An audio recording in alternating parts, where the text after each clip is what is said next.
Julie est mariée à Matthew. Ils sont tous les deux parents de 3 enfants et les enfants de Julie sont tout son monde. Elle a une patience incroyable. Voici le tableau de la famille parfaite aux yeux de tous. Alors pourquoi ce lundi soir la police encercle la maison, vont entrer, vont voir du sang partout et tomber sur un véritable massacre? Malheureusement, c'est parti. Cette famille est aux yeux des voisins la famille idéale. Lui, c'est un voisin drôle qui participe aux conversations du quartier pendant que ses enfants jouent dehors dans le gazon. Et elle, c'est une belle maman qui voue sa vie à ses enfants, mais alors que s'est-il passé? Eh bien, je vais tout vous raconter de A à Z. Julie, donc, est mariée à Matthew. C'est un mariage d'amour où chacun s'épanouit à sa façon. Matthew travaille et avec ses voisins, il parle énormément.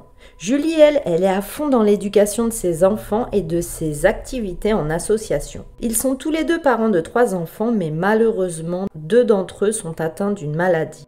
Leur fils et leur fille souffrent de troubles génétiques rares. L'enfant le plus âgé d'Edwards, Jacob, est atteint du syndrome de Williams. C'est un trouble du développement qui affecte de nombreuses parties du corps, y compris son apparence et sa capacité intellectuelle selon la Bibliothèque nationale de médecine des États-Unis. De toute façon, Julie, leur mère, elle est énormément impliquée dans la vie de ses enfants et dans le traitement justement de cette maladie. Elle est fortement impliquée dans le Williams Syndrome Association pour soutenir ses enfants et les enfants des autres et elle est même directrice régionale de cette association. La famille participe également régulièrement à des promenades ou à des conférences le week-end avec cette association. Brinley, l'enfant du milieu et seule fille, a commencé à aller à la garderie quand elle avait environ 1 an et demi en 2015. Madame Boyer va déclarer qu'elle travaillait avec Brinley dans la classe des tout-petits. Au fil des années, Paxton, le plus jeune garçon qui avait 1 an de moins que Brinley, est également venu à la garderie. Paxton vient de suivre sa grande sœur en petite section et Brinley, sa grande sœur, veille sur lui. Elle veut tout lui montrer, tout lui apprendre dans cette école. Brinley a maintenant 3 ans. Et pourtant, sa façon de parler avec tout le monde, de s'intéresser à tout, étonne tout le monde positivement. Brinley est énormément éveillé pour son âge. La relation entre les enseignants et la famille Edwards va s'accroître au cours des années et à mesure que les enfants passent de plus en plus de temps à l'école.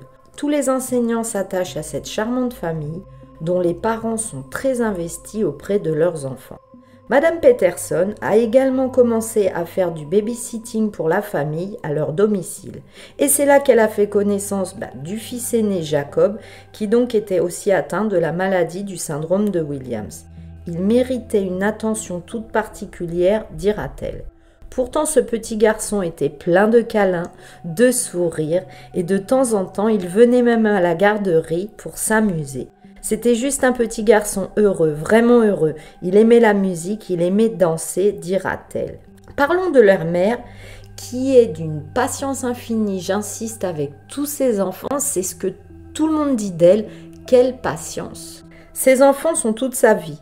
Mais pourtant, ils ont des besoins plus spécifiques que les autres, qui donc demandent de la patience, du temps. Et leur mère, Julie, n'a jamais bronché. Elle ne s'est jamais plainte de quoi que ce soit, dira toujours cette même Madame Peterson. Au cours des mois, courant début 2018, Meryl, une voisine, a dit que Julie rayonnait. Elle était très active, animée, de plusieurs projets. Déjà, comme toujours, ses enfants. Puis prendre soin d'elle-même. Julie va perdre 40 kilos. Julie Edwards semblait briller d'une énorme positivité. Elle avait perdu beaucoup de poids en très peu de temps, ce qui changeait son apparence du tout au tout. Et elle va même changer sa couleur de cheveux et tout le monde dira « mais c'est une autre Julie que l'on a devant nous ». Comme elle avait perdu 40 kilos depuis le début de l'année, elle essayait d'aider d'autres amis à faire de même en les motivant, en leur expliquant comment elle avait fait. Ses publications sur Facebook étaient également très positives et d'une joie communicante. D'ailleurs, tous les voisins disent de Julie qu'il était impossible de l'oublier tant elle était avenante et gentille, pleine d'écoute et de conseils de toutes sortes et sur toutes sortes de choses. On dira donc que c'est une femme et un mari qui se sont fait des amis partout où ils sont allés Et d'ailleurs, leur vie de famille et leur vie de couple est parfaite, elle est réglée comme du papier à musique. Leur journée se déroule comme suit. Matthew va à son travail. Julie dépose les enfants à l'école. D'ailleurs, 1 heure plus tard, il n'est pas rare que vous la trouviez encore dans l'école en train de discuter avec quelqu'un. Elle parlait toujours à quelqu'un. Et ses enfants sont de la même façon, très très sociables. Madame Peterson va apprendre à mieux connaître Julie, donc à l'école comme je vous l'ai dit, et aussi de plus près en lui achetant une paire de leggings que Julie vendait. Julie vendait à domicile plein de gammes de produits, des leggings, de nourriture protéinée. Vous savez, c'est les ventes de produits un peu comme les boîtes en plastique. Là, vous invitez des amis, des connaissances chez vous, vous leur faites voir tout votre matériel, celles qui veulent achètent et voilà. Donc Julie faisait ça pour arrondir les fins de mois en plus de s'occuper de ses enfants. Et là, tout d'un coup, les enfants ont cessé de venir à l'école en décembre 2017, et bien que Madame Boyer ne sache pas pourquoi en particulier, ils avaient tout bonnement cessé de venir. Elle va rester en contact avec la famille Edwards sur les réseaux sociaux, et elle a pu constater que les enfants restaient à la maison pour faire l'école avec leur mère. Mais malheureusement, le père va perdre son travail et toute sa confiance en lui. Matthew se sent comme diminué. Il va retrouver un travail qui l'oblige à faire de longues distances et il ne dort pas tous les soirs avec sa famille. Il se sent mal, comme obligé de faire toute cette route, comme obligé de dormir hors de chez lui, obligé. Il est comme à l'extérieur de sa vie qu'il n'a pas choisi. Il ne reconnaît plus sa femme en plus, dont l'apparence a changé, elle a pris de l'assurance, Matthew n'est pas bien. Quelques voisins, comme Wilfredo Rivera, ont déclaré avoir récemment appris qu'il y avait des problèmes conjugaux à l'intérieur de la maison des Edwards. Il y a une séparation provisoire. Lui, Matthew, de toute façon, il vit en dehors de la maison la plupart du temps et fait quelques allers-retours pour revoir ses enfants. Et quand il n'est pas là, mais Julie, alors elle a repris goût à la vie. Sans Matthew, elle se sent mieux. Malgré tout, Julie, son mari Matthew et leurs 3 enfants vont se rendre en famille à une conférence à Baltimore. Tout ce petit monde se prépare donc pour cette conférence nationale que Julie a aidé à planifier, à tout coordonner. Vous savez, c'est en rapport avec la maladie des enfants. Matthew, qui vivait et travaillait la semaine en Caroline du Nord, à ce moment-là, a fait la route pour retourner à leur maison de Prince Corner le dimanche pour accompagner sa famille à la conférence. Malgré justement le fait que lui et sa femme étaient éloignés, séparés. Maintenant, nous sommes la 2e semaine de juillet 2018. Et si vous êtes sensible aux histoires de famille qui tournent vraiment très très mal, mais scrollez quelques minutes plus loin parce que là, on va plonger dans l'horreur. J'ai même du mal à trouver mes mots. Scrollez plus loin et pour les autres, je vous raconte tout. Reprenons. Nous sommes la 2e semaine de juillet 2018. La police va être appelée à la maison des Edwards, au 2709 Ferris Road, à 20h le soir, lundi. La police arrive. Toc, pas de réponse. Fait le tour de la maison. Rien, aucun bruit. Et là, ce n'est pas du tout bon signe. Elle décide d'entrer dans la maison des Edwards et va trouver absolument toute la famille morte par balle à l'intérieur de la maison. C'est un appel au 911 qui a signalé une urgence médicale inconnue. Aucun motif pour les meurtres n'a été divulgué par les enquêteurs de l'État au départ de l'enquête. La communauté tremble à la suite de la mort des membres de la famille, exécutés froidement juste à côté de chez eux, et la famille parfaite comme je vous disais, et tous les voisins sont horrifiés, terrifiés, choqués, tétanisés. Car l'impensable se déroule sous leurs pieds tremblants. C'est Matthew Edwards lui-même qui a tiré sur toute sa famille, un par un. Imaginez l'horreur dans la maison à cet instant, puis à la fin va mettre fin à ses jours, lui-même par balle.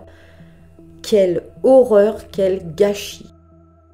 Matthew n'avait pas d'antécédents criminels, selon un examen de ses dossiers judiciaires. Les victimes sont identifiées comme étant la mère de famille Julie, 41 ans, Jacob, 6 ans, Brinley, 4 ans, Paxton, 3 ans, et le mari, le père et tueur, Matthew Edwards, 42 ans. Dès le début de l'enquête, la police a dit aux voisins qu'il n'y avait aucune raison de craindre pour leur sécurité, car malheureusement ce drame effroyable était fini, la situation était close et c'est pas comme s'il y avait un tueur qui se promenait dans la nature. Là, le drame est fini, tout le monde peut rentrer chez soi, vous ne risquez rien. Les habitants n'avaient donc rien à craindre pour leur sécurité, si ce n'est des séquelles dues au choc du meurtre de leurs voisins et bien des nuits d'insomnie. Mais au lieu de cela, et que les mots des policiers calment la communauté environnante, tous les voisins sont trop abasourdis, totalement sous le choc. Les Edwards étaient si calmes, si drôles, si heureux, si gentils. Tout le monde est ébranlé par cette effroyable tragédie, dans un quartier d'habitude si calme. Et là, tous les voisins, un à un, vont venir tout autour de la maison des Edwards en pleine nuit, en pyjama, debout, à regarder la maison sans un bruit. Ils étaient tous là, alignés sur les trottoirs autour de la maison des Edwards, ce lundi soir, soir des meurtres, comme à la recherche de réponses, en regardant la maison hébétée. Certains ont spéculé tandis que d'autres se laissaient envahir par la tristesse du drame. Très vite, un GoFundMe va être créé pour les funérailles des enfants et de la famille et ils vont recueillir 8 000 $.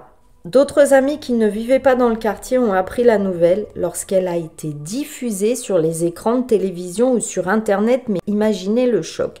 Il y aura d'ailleurs un témoignage. Nina Boyer, elle a vu les images de la maison et elle s'est dit « Mon cœur s'est arrêté ».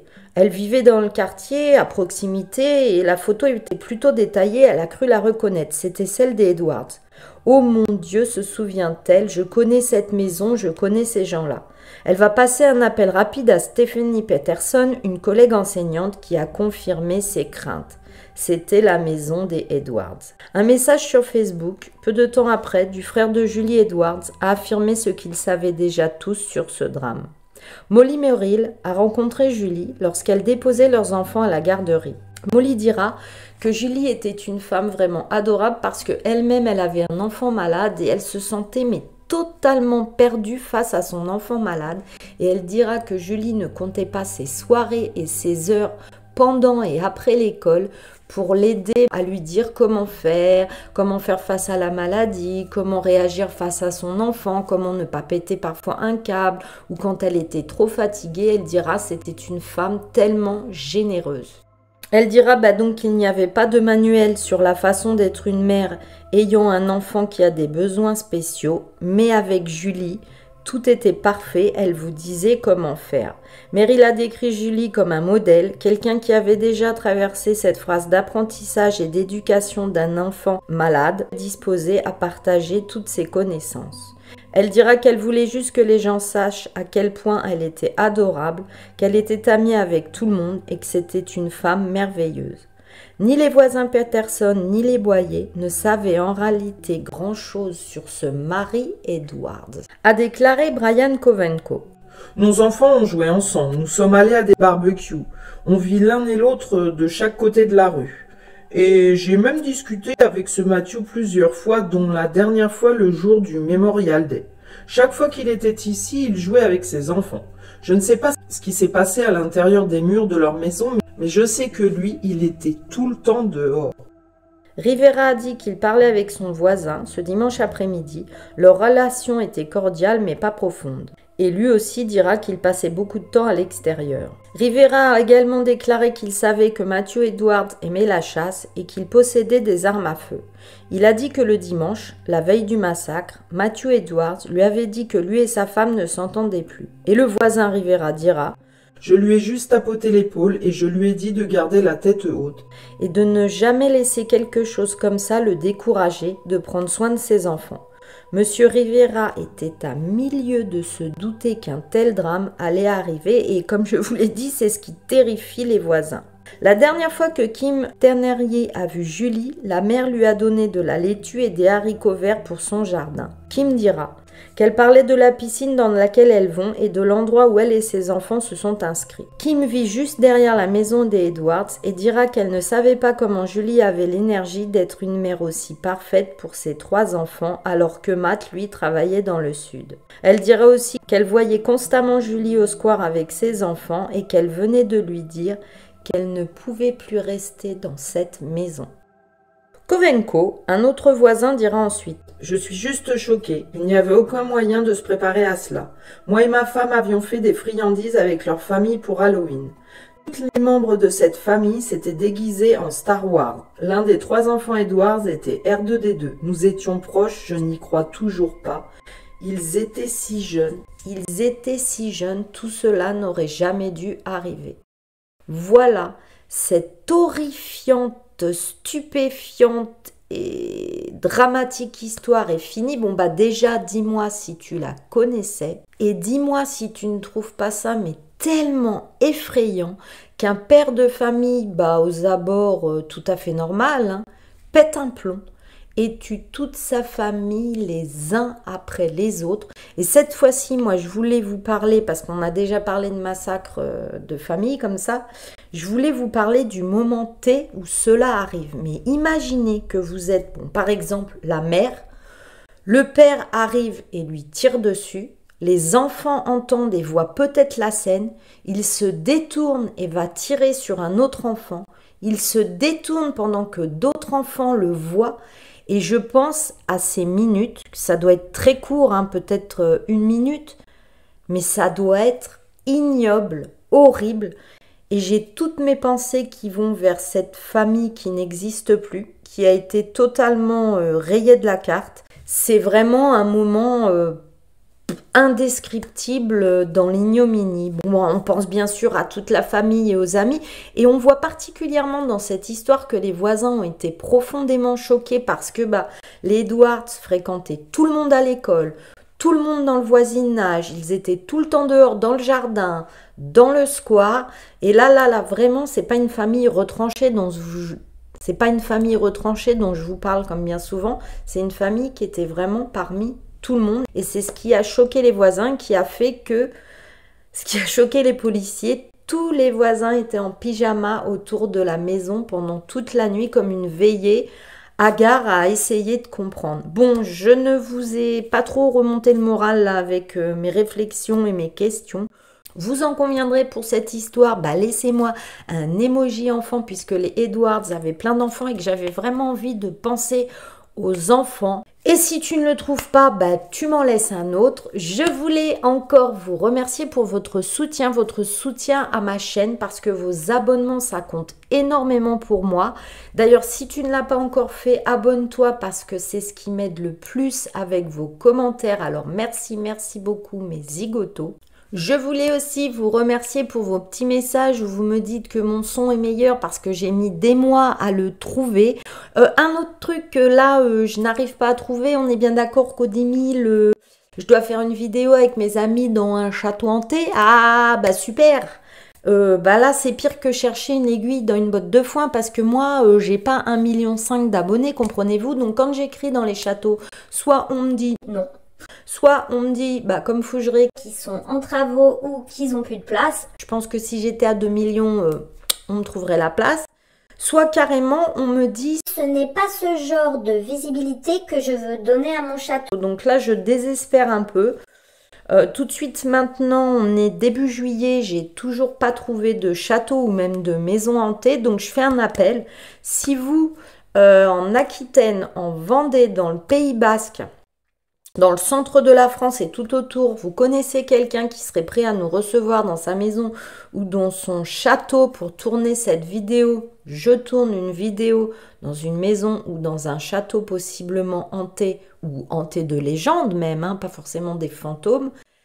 Écrivez-moi dans les barres des commentaires. De toute façon, je me suis dit, la CC, elle a plus d'un outil dans son sac. Donc, si jamais je ne trouve pas d'endroit, moi, je connais un endroit qui est en extérieur, qui est chargé de légendes, avec une maison. Alors, c'est pas une maison, c'est une ruine, un cimetière, et vous verrez une espèce de comment on appelle ça ? Pas d'église, mais de là où on met les moines, là, un monastère. Je pourrais faire quelque chose. Et puis, je vous ferai d'autres vidéos. Je vous referai une FAQ où vous pourrez me poser toutes les questions que vous voulez. Je vous le dirai quand ça sera le moment. Et je vous ferai une vidéo aussi sur tous les commentaires bizarres qu'on peut m'envoyer sur YouTube ou sur mon Instagram. Donc, j'ai quand même plein de surprises pour vous de toute façon, On va pas se laisser abattre parce que mine de rien, les 10 000, ils arrivent. Si tu te promènes avec ton chien dans ton quartier et que cela fait plusieurs jours que tu ne vois plus les volets s'ouvrir et se fermer de tes voisins et qu'il n'y a plus aucun signe extérieur, bah déjà ne t'approche pas de la maison, appelle la police et pense à regarder derrière toi. D'ici la prochaine fois, mes amours de Zig, je veux vraiment vous envoyer de la douceur, de l'amour, de la positivité. C'est con à dire, hein, mais mon mari il dit toujours, bah après l'orage vient toujours le beau temps. Et c'est vrai, et c'est vrai. Et croyez-moi, même moi, j'ai eu des graves soucis dans ma vie. Et c'est bête, mais tout passe. Donc si toi, tout de suite, là maintenant, tu vis quelque chose d'horrible, alors je mets la maladie à part, parce que ça, malheureusement, on n'a pas de prise dessus. Mais si tu traverses une situation difficile, un décès, une séparation, une perte de travail, une perte de confiance en toi, une dépression, je te promets, un jour, ça passera. Voilà, je voulais finir sur ça parce que vous avez vu souvent, là, j'essaye vraiment de vous dire des choses douces en fin de vidéo parce que vous comptez pour moi, parce que vous êtes mes amis de YouTube, mes amis d'Instagram. C'est virtuel, certes, mais vous êtes là derrière, je le sais. Et ça me touche beaucoup. Voilà. Allez, je vous fais plein de zoubi mes zigs. À la prochaine fois. Bye bye.